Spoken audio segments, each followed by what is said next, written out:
All right, it is time to go around the Mesa one more time. It is brought to you by MRC. I'm Jordan Carew. Today, we get to talk with the head coach of the men's soccer team from San Diego State. He is Coach Ryan Hopkins, and he joins us right now. Coach, obviously, this is such a strange time for everyone, but we've talked to a few coaches so far where they're actually missing their season right now. It's a little bit different for you. You're in your off season. What is it like as a coach going through this in your off season?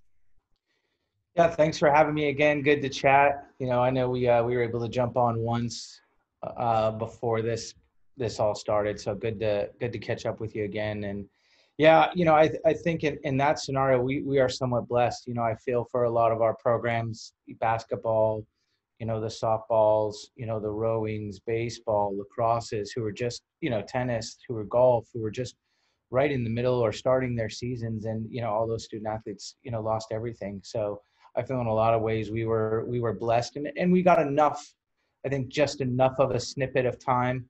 With me, I was there about 5 weeks before this happened, into kind of starting the program. And I feel like I got just enough, video, got just enough time with the team that we're able to continue on with a lot of projects that we'd be normally doing. We're just doing it virtually, which has its challenges for sure, but we're definitely making the best of the situation. Coach, last time you and I spoke a few months ago, you filled out your staff since the last time we spoke. Can you tell us a little bit about the coaching staff and what we can expect to see on the side? Yeah, we brought in two really dynamic coaches I'm very, very excited about. One we brought in was Carlos Aguilar, who's more of a local. He spent time as a student athlete at UC Irvine, fantastic attacking player at UC Irvine, and then started his coaching career there, and then moved over to Cal State Fullerton, where he's been the last 6 years. Had a ton of success in the Big West and made NCAA tournaments. Broke a lot of attacking records. So I think he'll fit really well, into knowing the California market, which is going to be a big base of our recruiting. And then, just the attacking up-tempo soccer that we want to play. I think he brings, that expertise.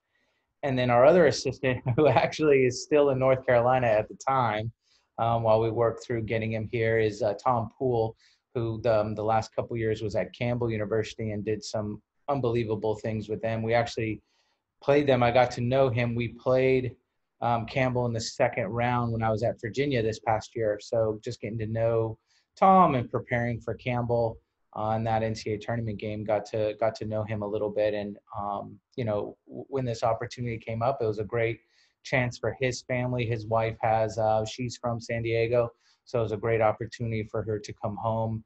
And I think Tom to step up and coach in the Pac-12, he was really excited about. So he's got a good base in the international recruiting market, which I think will be another big area that we'll pull from. So yeah, we're blessed, and I think both of them, more importantly than anything else, fit into the culture that we want to build, the core values that we want to instill in our student athletes. So that's probably the most important thing for me. Coach, you bring up some players, some international players. You have a lot of talent that's going to be coming to the Mesa here very soon to be working with this new coaching staff of yours.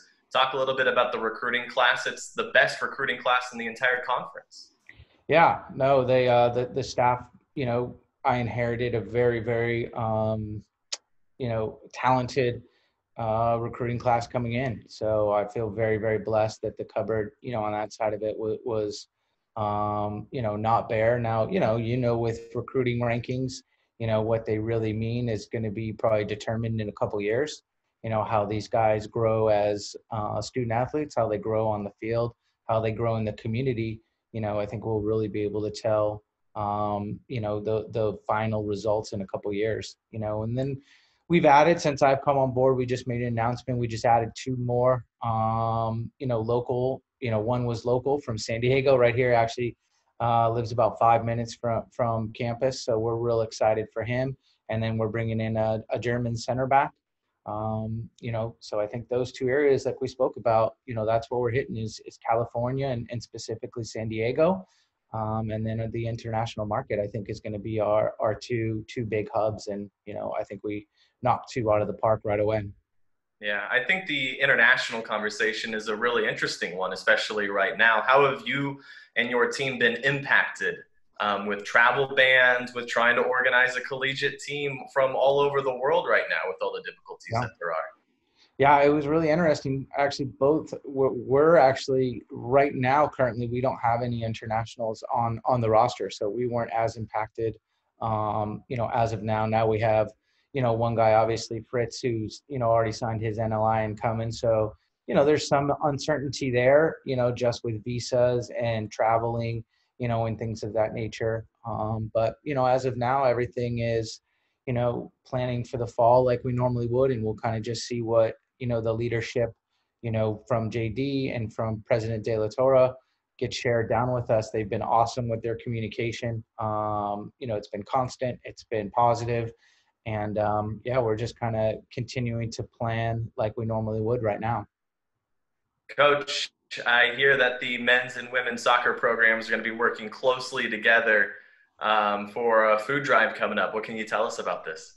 Yeah, so it was an awesome idea that kind of a lot of Division I coaches, there's an initiative called Soccer United Against Hunger is kind of the initiative, and you can check out more. It's soccerunitedagainsthunger.com is the website, and you can kind of check out, and if you want to get involved, or your team, if you're listening to this and your team wants to get involved, it'd be great.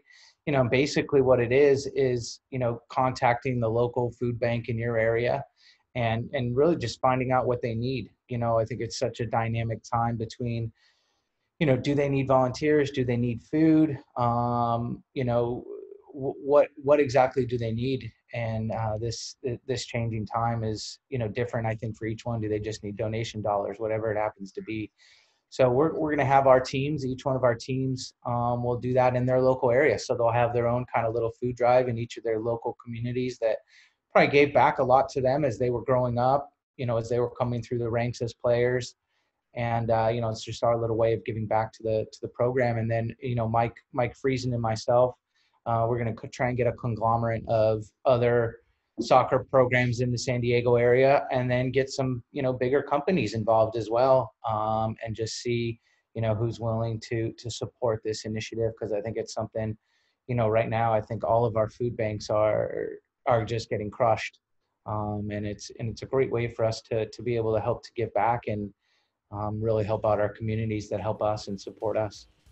Coach, it's really important work that you guys are coming together to do. So it's great catching up with you. It's great to see you. And we all look forward to being on campus very soon. All right. Thanks again for having me, and looking forward to that Cholos game here real soon with you. We'll see you soon, Coach. All right. See ya.